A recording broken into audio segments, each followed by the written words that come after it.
So hello guys, today's video, i-review natin ang Isuzu D-Max RZ4E LS Automatic 1.9 Turbo Diesel. I-review natin guys ang exterior, interior, and ang engine. So guys, ito yung kanyang front, no? So sa front natin guys, meron tayo dito chrome grille. Ayan ang ating chrome grille, very nice. Hanggang sa headlight niya yung ating chrome. Then meron tayo dito Isuzu logo. Ayan. And then dito tayo sa headlight natin. So sa headlight natin meron tayong projector lamp. And then ang ating turn signal light. And then meron din tayo dito guys na daytime running light. Then dito naman sa baba nandito yung ating fog lights na halogen. And then meron din tayong chrome dito guys. Ayan, may chrome din tayo. So move na tayo dito sa side. So sa side naman natin guys, ang size ng ating alloy wheels is 16-inch alloy wheel. Then ang size naman ng gulong natin guys is 245 by 70 R16. So Dunlop yung tatak ng ating gulong. Then punta naman tayo dito sa side mirror. So sa side mirror natin guys, meron tayong chrome. And then meron din tayo dito bulb type na turn signal. And then guys, meron din tayong badge dito na LS. Ayan guys. And then dito naman sa baba yung ating step board na aluminum black. Ayan guys. And then dito naman sa ating door handle is chrome. Ayan guys, door handle natin is chrome. So dito naman guys, meron tayong deck cover manual. Ayan guys, pero it's an option, pwedeng wala yan guys. And then dito naman tayo sa ating tail light. So ito yung ating tail light. Ito guys is bulb type din. Then ang ating signal light, and then ang ating reverse light. And then meron din tayo dito guys na badge na RZ4E Blue Power. And then sa tailgate natin guys, itong ating handle is chrome handle ang ating sa tailgate. And then ito ang badge pa ng Isuzu D-Max. So dito naman sa may bumper niya sa baba, meron tayong dalawang chrome, and then meron din tayong dalawang sensor. Yan guys, dalawang sensor. So yan guys yung ating exterior. So pasok naman tayo guys sa interior. So ito yung ating interior guys, no? So dito tayo sa may side door niya. So sa side door niya guys, meron tayo ditong chrome handle, and then dito silver accent. Yan guys. And then meron din tayo ditong soft leather sa ating armrest. And then meron tayo ditong white stitch. Ayan guys. And then dito naman guys, ang controls natin sa ating door lock. Yan, and then ang lock na ang power window lock natin. And then ito ang button natin sa power window guys. Yan.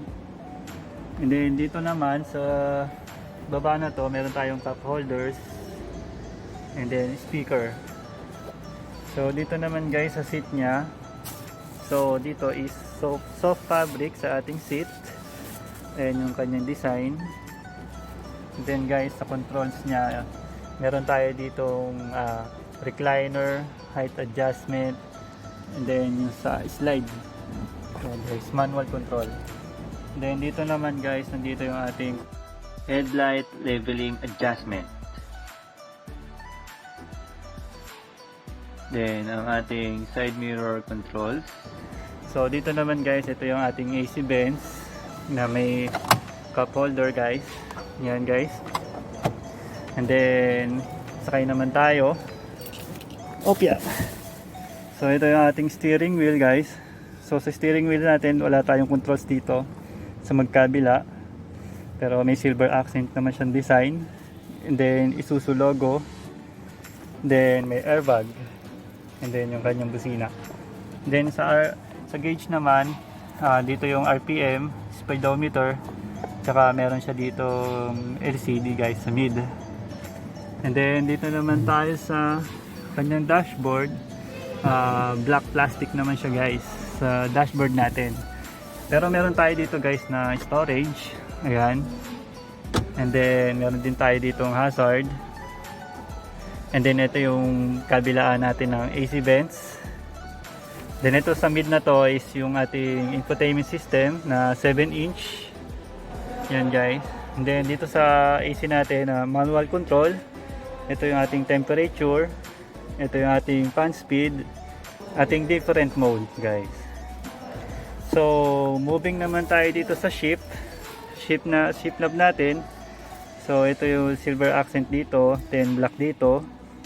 Then ito meron tayo ditong P, R, and drive plus and minus. And then meron tayo ditong shift lock.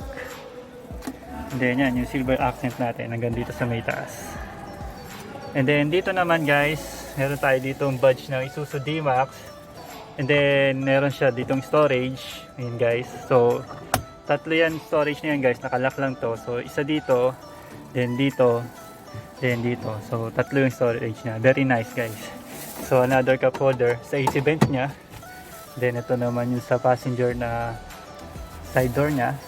And then guys dito naman may salamin siya dito guys.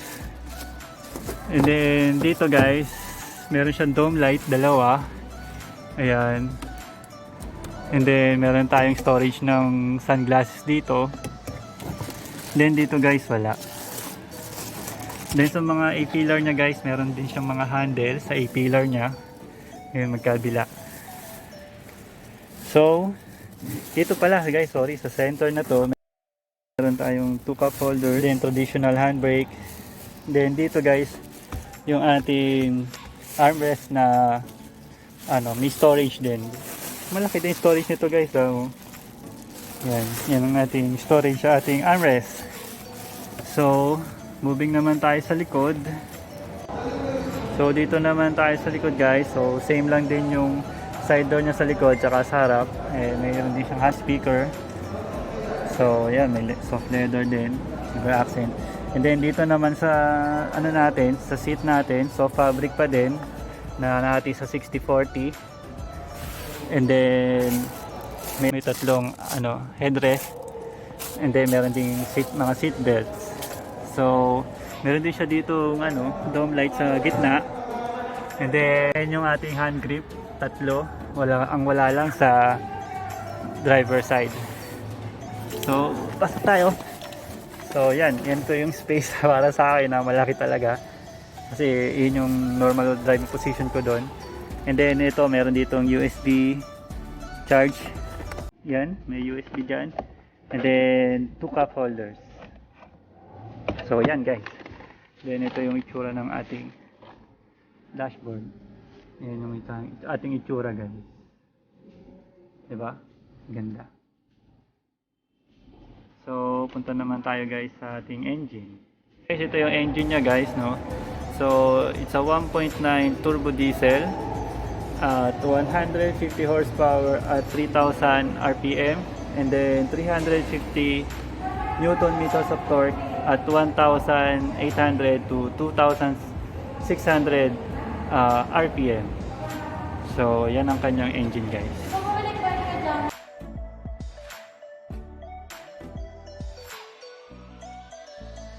So, gusto ko magpasalamat sa Isuzu Santa Rosa para sa pag-allow sa akin mag-review dito sa Isuzu D-Max nila. And para sa inquiry nyo guys, ang tatawagan nyo guys is si Cecilia Tamayo. Number nyo ma'am? 0998-884-563 or 0905-424-1967. So ayan guys, lalagay ko na lang sa baba yung number niya guys. So thank you po. So guys, hanggang dito na lang ang aking review dito sa Isuzu D-Max, no? So please like and subscribe. So thank you guys.